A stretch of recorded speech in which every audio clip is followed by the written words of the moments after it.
पुत्र प्राप्त हुआ। श्री कृष्ण जी बोले, हे युधिष्ठिर, इसलिए व्रतों में उत्तम इस व्रत के प्रभाव को आपका अभिष्ट सिद्ध होगा।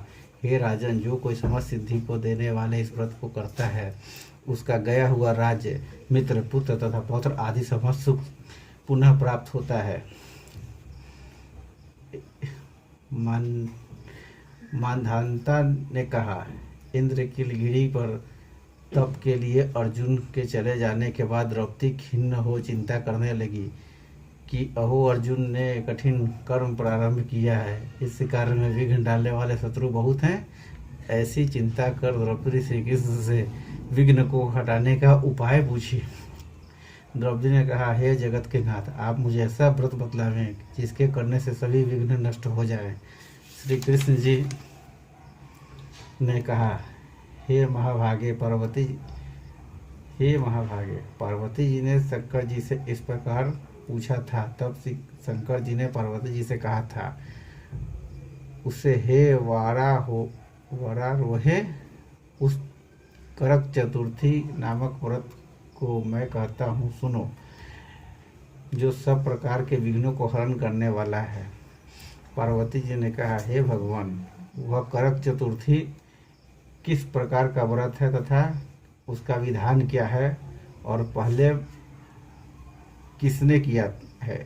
शंकर जी बोले, हे पार्वती, रत्न विभूषित 4 तिवारियों से घिरे स्वर्ण तथा चांदी के भवनों से भरे विद्वान जनों से सुसेवित लोकों को वश में करने वाली दिव्य स्त्रियों से शोभायमान, जहाँ वेद ध्वनि हो रही है, ऐसे स्वर्ग से भी मनोहर परम रमणीक इंद्रप्रस्थपुर दिल्ली शहर में एक वेद शर्मा नामक ज्ञानी ब्राह्मण रहता था। उसकी पत्नी का नाम नीलावती था। उसे पराक्रमी 7 पुत्र तथा संपूर्ण लक्षणों से युक्त वीरवती नाम की एक पुत्री उत्पन्न हुई। उसकी आंखें नील कमल के समान और मुख चंद्रमा के समान था। उसके विवाह योग्य समय आ जाने पर वेद शर्मा ने एक वेद शास्त्र के विद्वान ब्राह्मण को विवाह की तिथि से विवाह की विधि से उसे प्रदान कर दिया। तत्पश्चात वीरवती ने अपने भाई की स्त्रियों भौजाई के साथ गौरी व्रत किया। तत्पश्चात कार्तिक कृष्ण चतुर्थी के दिन व्रतोपवास कर साया काल में स्नान कर सबों ने भक्ति भाव से वट वृक्ष का चित्र बना उसी के नीचे शंकर जी, गणेश जी तथा स्वामी कार्तिकेय जी के साथ पार्वती जी का चित्र बनाया और नमः शिवाय इस मंत्र से गंध पुष्पाक्षत आदि से गौरी का पूजन किया। फिर शिव जी, गणेश जी तथा षडानन का अलग अलग पूजन करती हुई पकवान, अक्षत तथा दीप से युक्त 10 करवा और गेहूं के आटे और गुड़ से बने नैवेद्य, ठेकुआ और भी अनेक प्रकार के फल आदि भोजन पदार्थों का अर्पण किया। तत्पश्चात अर्घ देने के लिए चंद्रोदय की प्रतीक्षा करने लगी। इसी बीच वह वाला वीरवती भूख प्यास की पीड़ा से मूर्छित हो पृथ्वी पर गिर पड़ी। तब उसके बांधव रुदन करने लगे। फिर वीरवती को मुख धो पंखे से हवा कर उसको वहाँ बैठाया कि चंद्रमा निकलने ही वाले हैं। और उसका भाई चिंता कर एक महान वट वृक्ष पर चढ़ गया। बहन के प्रेम से दुखी उसका भाई जलती हुई लुकारी ले चंद्रमा का बहाना दिखाया। तब वह उसे चंद्रमा का उदय जान दुख का त्याग विधान एवं अर्घ देकर भोजन किया। इस प्रकार व्रत दूषित होने के कारण उसका पति मर गया। तब वीरवती अपने पति को मरा देख पुनः शिव जी का पूजन कर 1 वर्ष तक निराहार व्रत किया। वर्ष के समाप्त होने पर करक चतुर्थी का व्रत फिर भौजाइयों ने किया और पूरक विधान से वीरवती ने भी व्रत किया। तब उसी दिन देव कन्याओं के साथ इंद्राणी वहाँ करक चतुर्थी व्रत करने के लिए स्वर्गलोक से आई और स्वयं वीरवती के पास चली गई। और मानुषी वीरवती ने इंद्राणी से सब बातें पूछी। तब विनय पूर्वक वीरवती ने कहा, जब मैं करक चतुर्थी का व्रत कर अपने पति के घर आई तो मेरा पति मर गया। हमें नहीं ज्ञात कि मेरे पाप कर्म का फल मिला। हे महेश्वरी, हमारे भाग्य से आप यहाँ आ गई हैं, सो मेरे पति को जीवित कर मेरे ऊपर कृपा कीजिए। इंद्राणी ने कहा, हे सुभगे, गत वर्ष जो तुमने व्यर्थ अर्घ दिया इसलिए व्रत दूषित हो गया, इसी से तुम्हारे पति मर गया। अब इस समय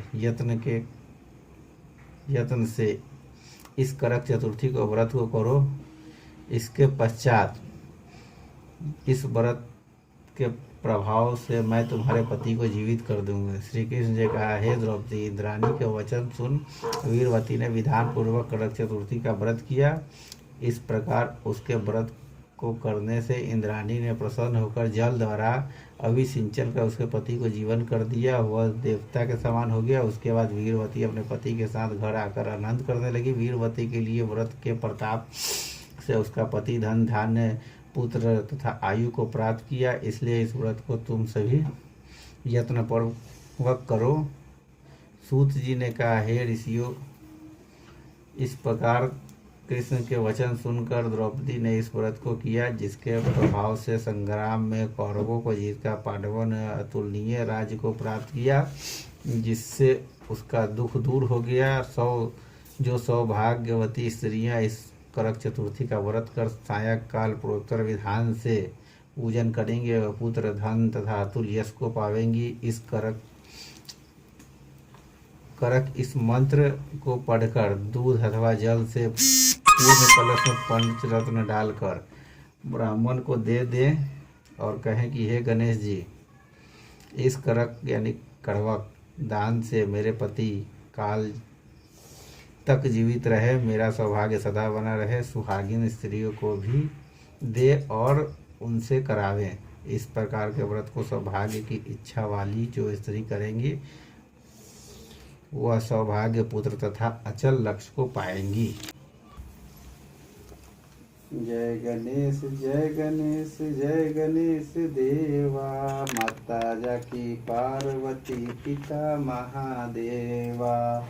लड्डुअन को भोग लगे संत करे सेवा, जय गणेश जय गणेश जय गणेश देवा, माता जाकी पार्वती पिता महादेवा।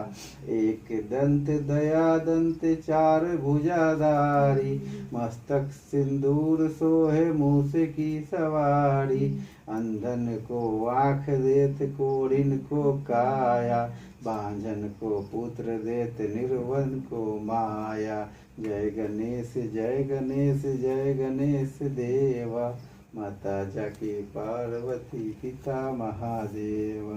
कान चढ़े पुष्प चढ़े और चढ़े मेवा, सूरदास शरण आए सुफल कीजे सेवा। दीनन की लाज रखो शंभु सूतवारी, कामना को पूरा करो जग बलिहारी। जय गणेश जय गणेश जय गणेश देवा, माता जाकी पार्वती पिता महादेवा। एक बार जोर से बोलिए गणेश जी महाराज की जय।